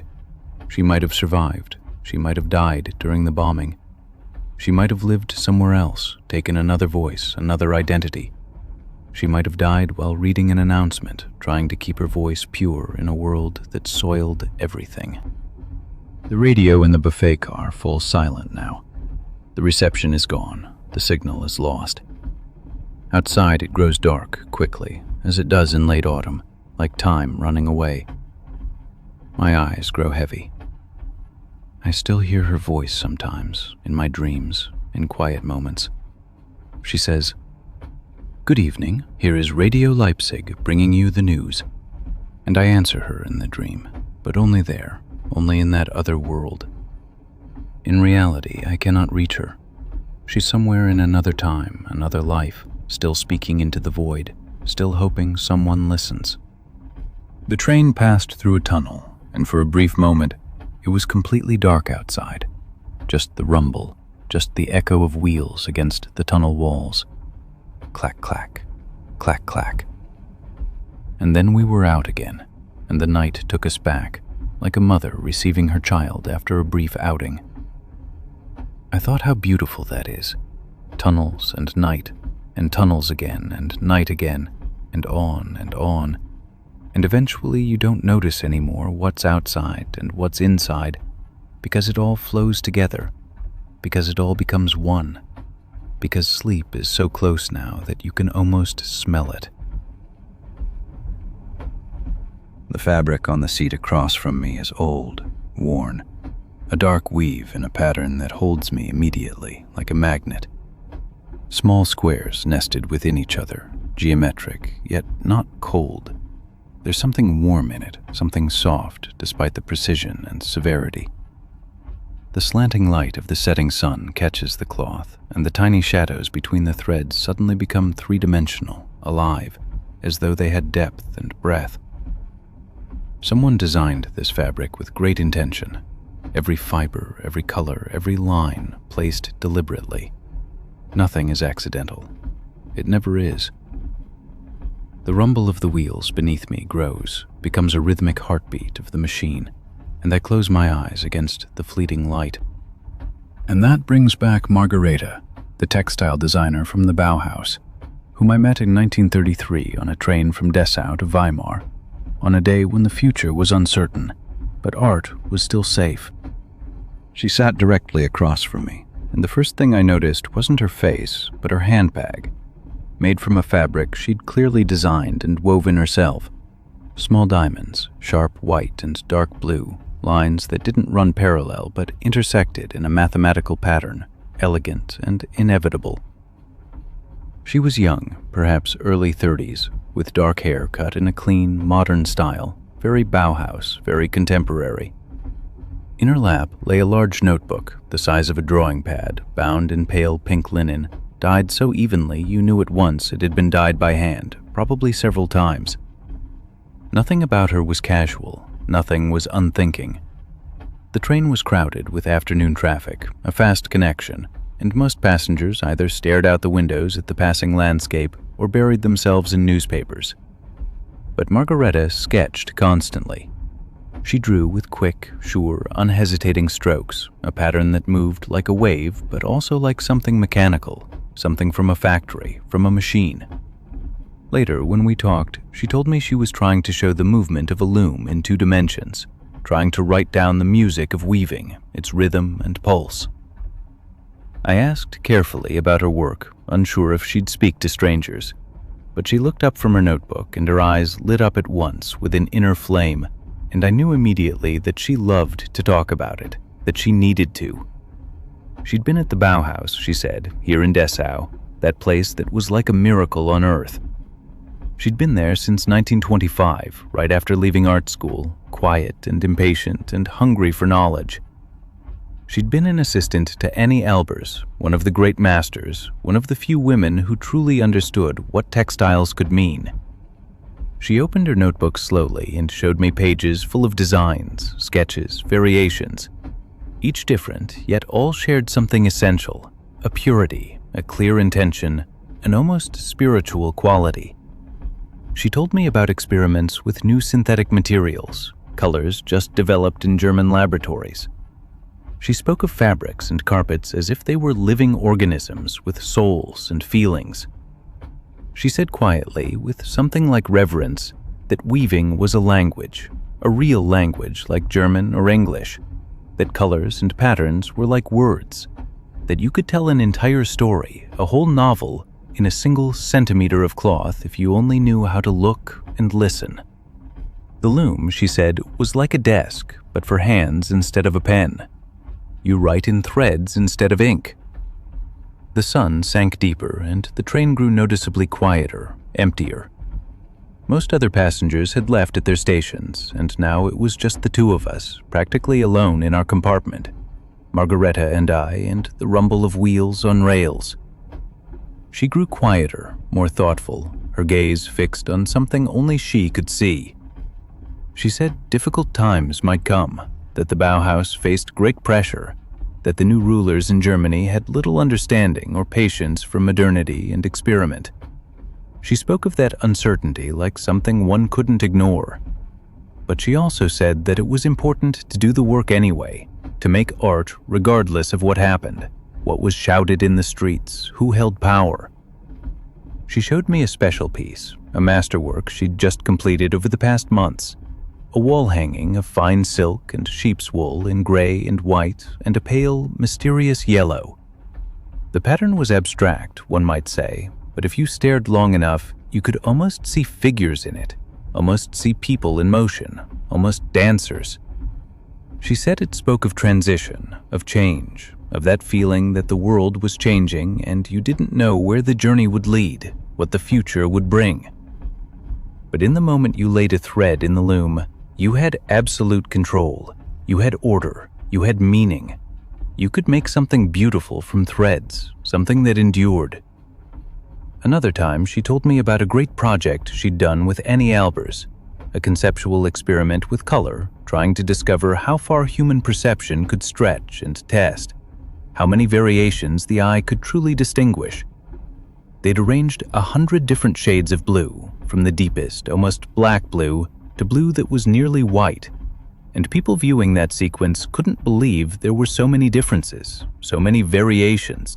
As Margaret put it, it was as though you opened your eyes to a new world for the first time. You see color everywhere, every day, she said, but you don't really see it. You don't notice the depth and fullness. The Bauhaus taught people to see. As we neared Weimar, its lights already visible in the dark distance like small stars on the horizon, she tore a small sample from her pad and pressed it into my hand, just a few centimeters of fine cloth, a trial piece left over from weaving, far too small to ever be used, yet far too beautiful to simply discard. She pressed it into my open palm like a secret, like something sacred. She said, with a kind of sadness in her quiet voice, that I should keep it forever as a memory of this day, this journey, this time. She couldn't guarantee she'd be able to continue weaving carpets and fabrics, that the Bauhaus would continue to exist.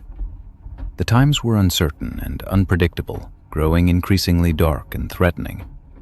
But if I had this small piece, this sample of her work, then I could always, for the rest of my life, remember that there were people who made beautiful, meaningful things, that there were people who transformed chaos into order and meaning, that there were people who hoped and worked and wove beautiful carpets, even when no one was watching.